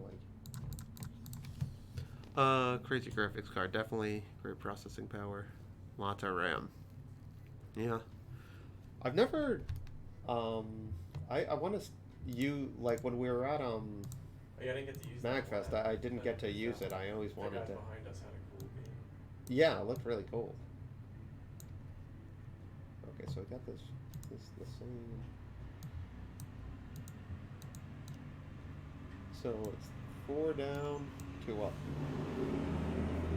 So I could probably move the head up just slightly, just so we get it a little bit. Now what I could do when I finish this too is, like, if I'm not a fan of how high he has to jump, or it's looking like he's hovering too close on the ground, I could copy this, embed it into its own symbol, then pan it accordingly. And sometimes I do that. Like sometimes I'll have jump a little bit forward too, just so like when you run, you think you kind of jump up, then kind of move back. So I might try that. Those sprites, it's a little funky when it happens. Oculus Quest, it doesn't need a computer or wires. It's a fascinating thing, like VR. It's I can't wrap my head around. I can't wrap my head, like I feel like I can understand like surgery almost, like complicated surgery. It's like, well, you open the body up and you had to move this organ. It's like that makes sense, but when I see Cody and Andrew, or even when you were kind of dabbling with it, it made no sense to me. It's like this weird it's this weird thing. It's just strange, like when you break things down, like even what we're doing now is people across the world are looking at what's on my screen, and it's like I have no idea how they are. Do you know what I mean? Like I have no idea how that works. It's Casey. So can you make animation in Flash Without using symbols and movies, or is it faster to do that? You can make, I mean, that's what we're using now, Flash, and we're not doing too many symbols and stuff, like we're embedding stuff. But you could just open up Flash, use scene 1 as a camera, or just as technically paper, and just go frame by frame. We use it like a drawing tool, to be honest. So we don't puppet all that much. So what I'm going to do with the head, actually, to save even more time, is I'm going to move this up here just a little bit. Then I could puppet this head when it's done, and you see it doesn't change all that much. So the tongue goes up. So we're gonna but to save time, it's gonna be easier to use symbols and movies and all that stuff. Though I rarely use movie clips in Flash. We're kind of what is it called, Bob? Not movie clips. We just use graphics, pretty much. Yeah, graphic clip. Like it's a symbol, but like so is a. Yeah, everything is a symbol, but you know. Movie clips, the problem, like a movie clip won't play. You can't play in the timeline. You have to export it, right? I never understood. That's a programming thing, though, right?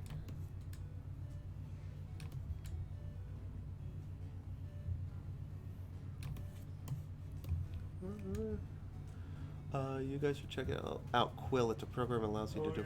Oh, I've seen that. I think I've seen Glenn Keane. Talking to Glenn Keane. I said it just like that. I think I saw him doing a Beauty and the Beast sketch in it, or Belle or something, I remember. Maybe it just looked like. Dragging your voice sapper shit into. Yeah. Nice. Drag him. I just imagine him being like, what the hell am I doing with this right now? Yeah, I'm sure he'd Could just you like. imagine like Richard Williams? Like I couldn't imagine. I don't even secretly. I make it pretty public about like. I can't imagine what Howard Beckerman thinks of what's going on. Because he literally experienced 80% of animation history. Yeah. Like, he wasn't there for Winsor McKay, though he he might have been his classmate. Guys up there.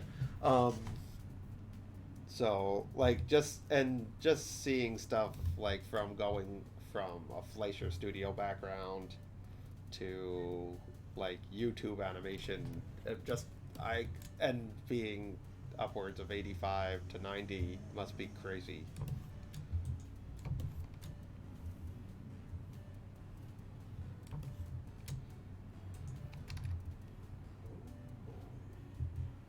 An hour and 10 minutes just to make a render. Oh, really? It's gonna take that long? It's a big boy. This is the most comprehensive. Yeah, that's why we After could. Effects file I think That's I've why ever heard. we can't do it. We could show you how. We could show people how you did it, but it wouldn't be compelling. I'm excited to see it though.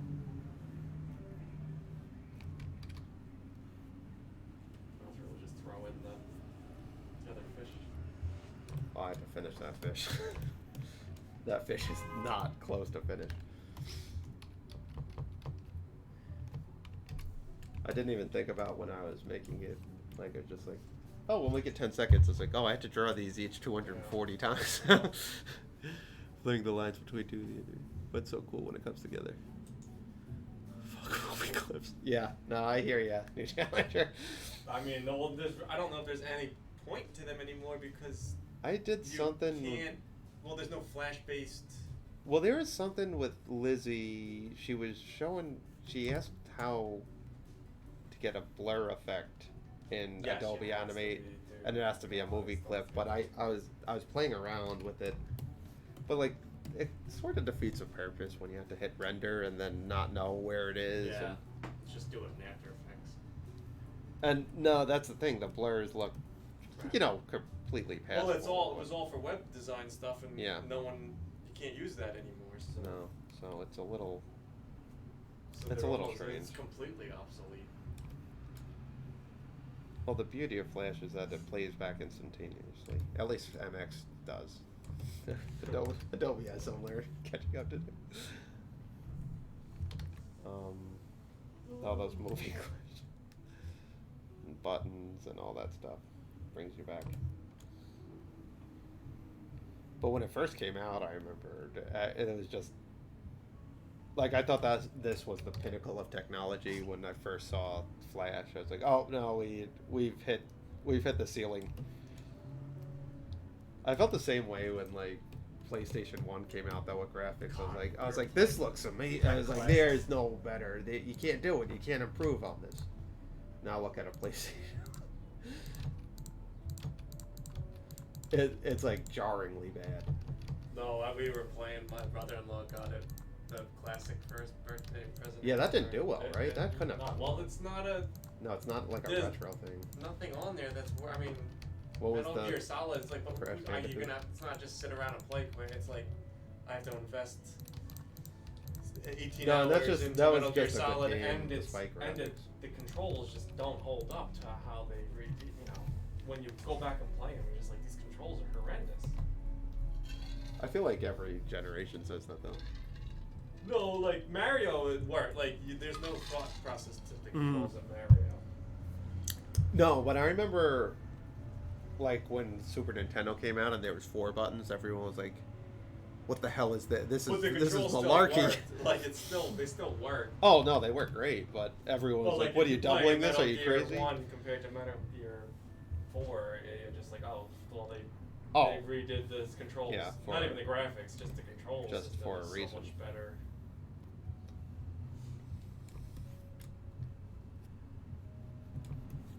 Like having to move the camera around all the time still. Like it was. Yeah, the that camera when wasn't when really it's not a thing, fixed yeah. camera, that was always not like a pain in anything the was butt. ever a fixed camera at first. Remember the first Resident Evil? How you had to Yeah. walk around that thing? That was confusing. That was the scariest part of the game. It wasn't the hard. Was the dogs jumping out the window. that still gave you a stir, but just such an unnatural way to play a game. Like walking in the house. Well, just walking, like pressing up to move forward. That's not the way the brain works.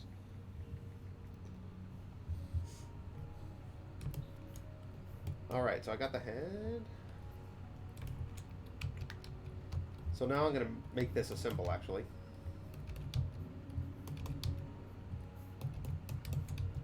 And I just have to copy the first 7 frames. Because it'll loop. And I'll make it a graphic. So we can make it loop and watch it. So what I'll call this is Corey Run Scared Head. So now I got this now. Oh, I didn't color the tongue.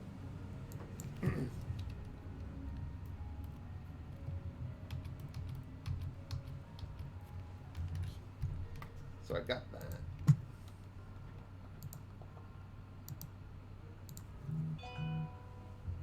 Now what I can do, drag the head out here, line it up. Now I can pup it. And this is where pupping sort of comes in handy. Because then we can pup the whole thing if we need to. So it goes down to there.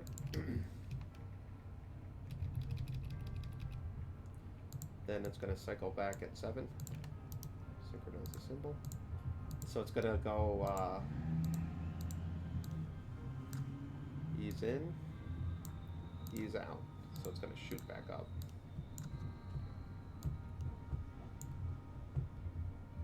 And I'm just going to copy the frames and do it over. Knock off the last one. So I got this run cycle. Probably, honestly, I'm not in love with that head. It's not moving enough, so I'm going to animate the head after this. Again, just so maybe his mouth shoots up just a little too still. It just looks like a still picture almost. But I do like the body, which we can use. And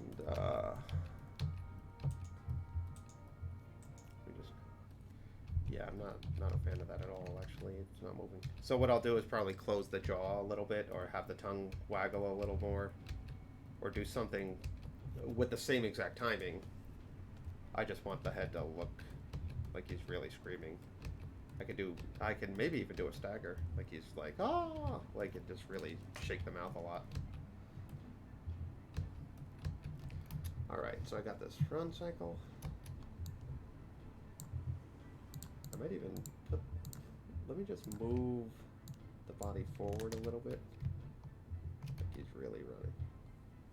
That could be a little funnier, I think. Alright, so now I'm going to do the same thing with the hands. Gonna have them wave back and forth. Blogger to write animation blogs. Oh, I'm sorry, did I miss a bunch of stuff? Hey, what do you think about these? Oh, I've never used Blogger, or I don't really follow blogs all that much. It's been fun. Oh, well, thanks, Joe Whimsy.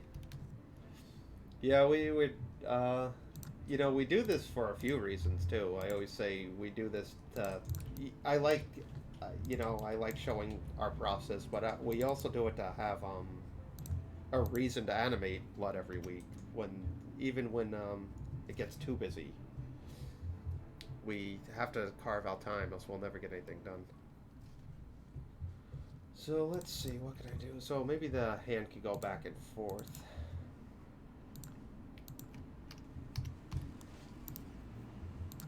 So I'll follow that timing again. At 7. Is it 7?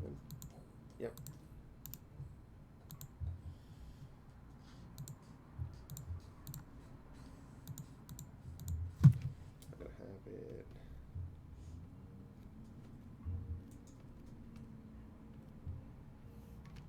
Gonna have it like come kind of go up,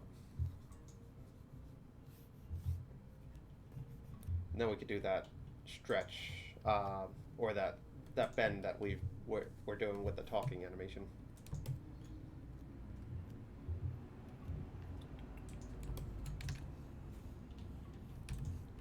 Then we can puppet this one too. And I think I could reverse this one, though I might not be able to. It might look a little weird reversed, especially if we want the hands to have a little bit of drag.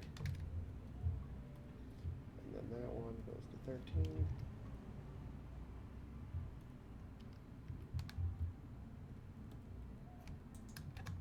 Okay, so we're gonna reverse it. So this one, we're gonna bend it towards this side. So we'll rough it out like that.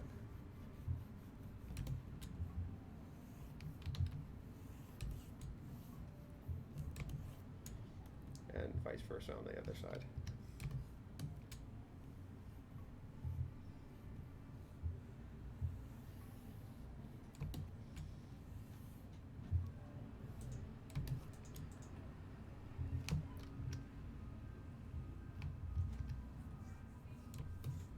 So this one, we're gonna just slowly start bending the fingers that way. This one's gonna go that way.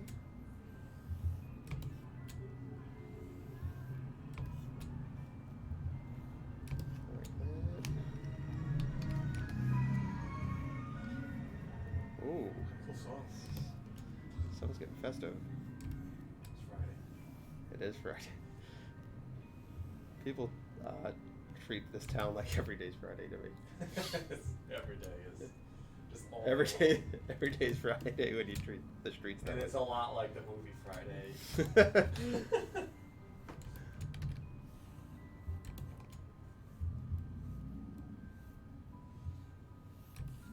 Oh. Maybe more like the cartoon series. Oh, we all worked on that. We worked on some terrible projects. I've worked on more bad ones than good I ones. don't could know probably any say that. really good ones. There was a lot at all. Little Einstein's just was I like the wonder shows. the most well-run one, but I wouldn't. It's still not a good show. My kids get something out of that. So he's gonna be waving his hands, kind of. Though it feels very slow nowadays. No, because when all those compared shows are to- 22 minutes, and it's like you couldn't. They didn't have a. No, and 22-minute it story, was so they about stretched 8 minutes. Yeah. 8-minute kind of animation stretch out to 22 minutes. No, when there's that period of children's TV where they stopped and looked at the audience and waited for the kids to answer. It was strictly to waste time. Oh, But no, they like yeah, to no pretend kidding. it was research about how it was too confusing for kids. Dora the Explorer did that too, and I always found it just because she was so lifeless in those animations that it was just like I was like, is something wrong with my TV? It's like, why is nothing happening? No, gosh, that show was so rigid. I felt like. You couldn't make the Umis blink when they asked the question. You couldn't No, make it. of course not. Who blinks? Who blinks when they talk, Bob? That robot.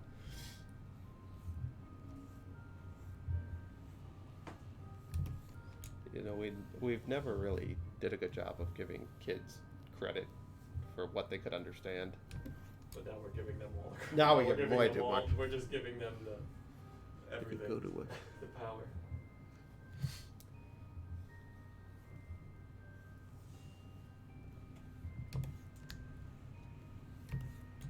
Alright, let's see how this works.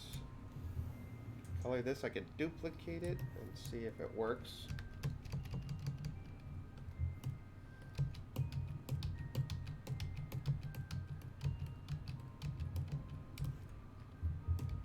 I could also use an anchor point in this one and kind of rotate it where I need to. Like I would grab the anchor point there if I need to move it or twist it. Yeah, so what happens here?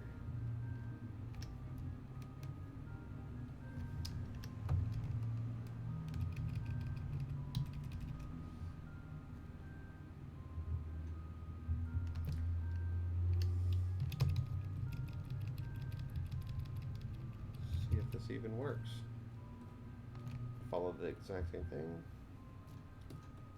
-100, -100.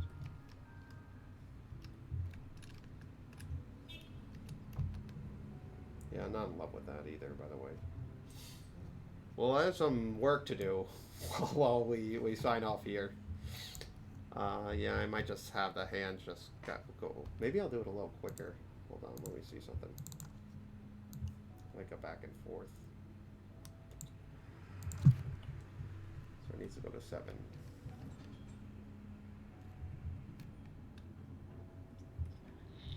I'm going to Control-Alt-C it. I'm just going to get rid of every other keyframe. See if that works better.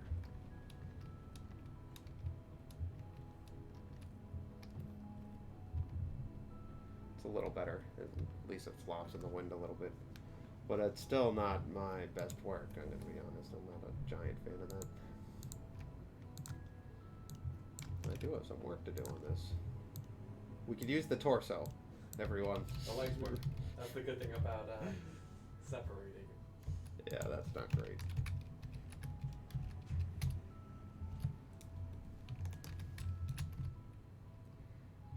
Now I'm just going to copy and see.